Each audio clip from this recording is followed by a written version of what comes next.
What is up, guys? Welcome to my channel, CK Tech Reviews, where I do tech reviews, videos, and more. And today I'm going to be reviewing the Flycam Redking. So, without further ado, let's get into the intro, and we'll get back after it's over. But I'm weak, and what's wrong with that? Boy, oh boy, I love it when I fall for that. I'm weak.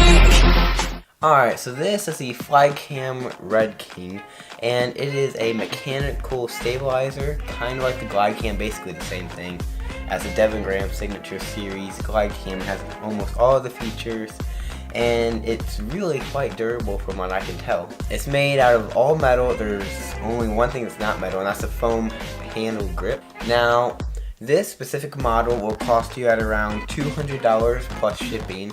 So about 220 bucks, which is a heck of a deal compared to the Glidecam Devon Signature Series, which is a whopping $800. And comparatively, they're basically the same thing and work just as well.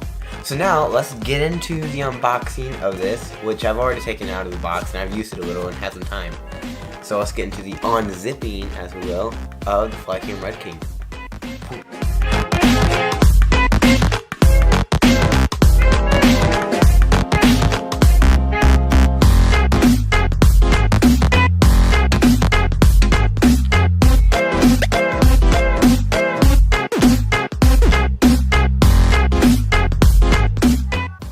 Alright, so as you can see here, I've got everything that, well, almost everything that comes in the box. I've got the arm, or like the main part of the Flycam. I have the weight, or the balancing part. For this, it comes with like 10 weights, which I think it holds up to 12 pounds, like 12-pound camera.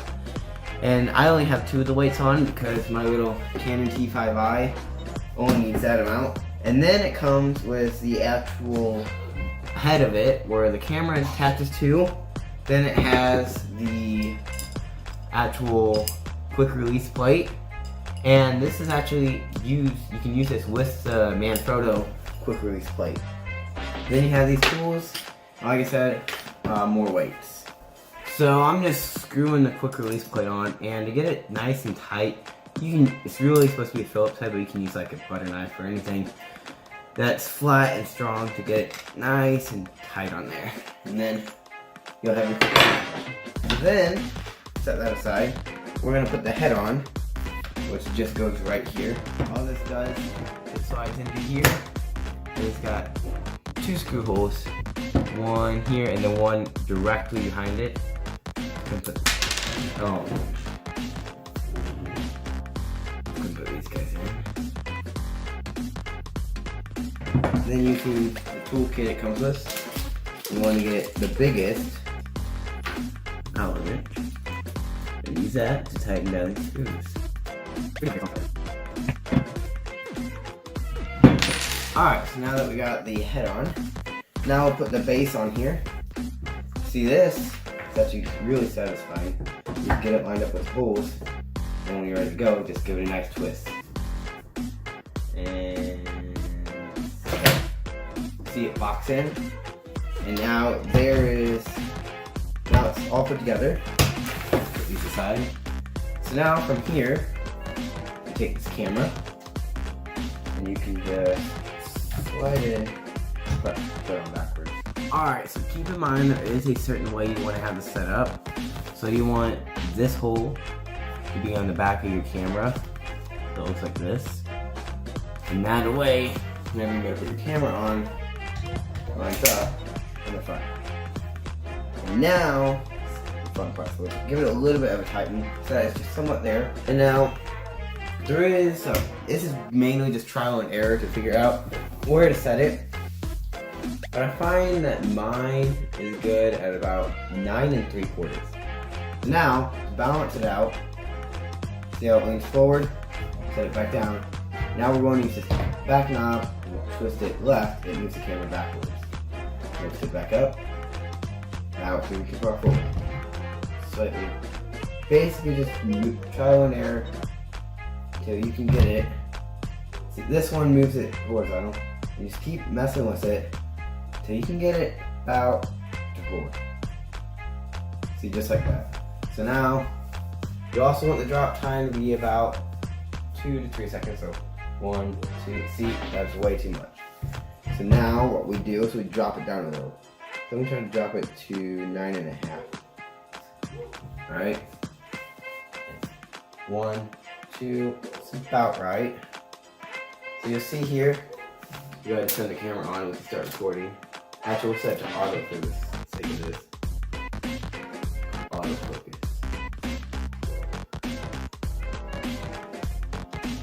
Alright, so now I can make sure it's still balanced. So ideally what you're looking for is no movement when you pick it up. So it moves slightly forward. I would move it ever so slightly backwards. There. Now it's all balanced. So we'll hit record on the camera. You can see here we're recording.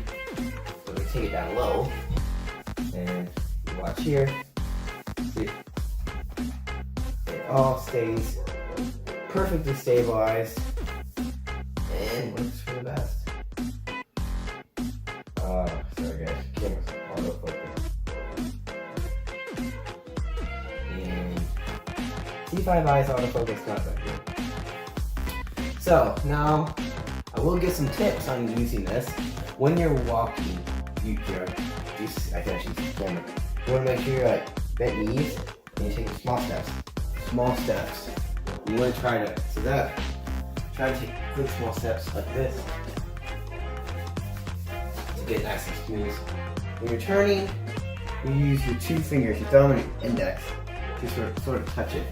So if I were to hand on that light switch right there,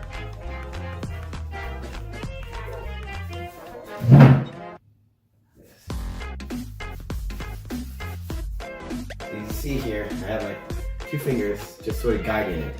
So I can do like turning up.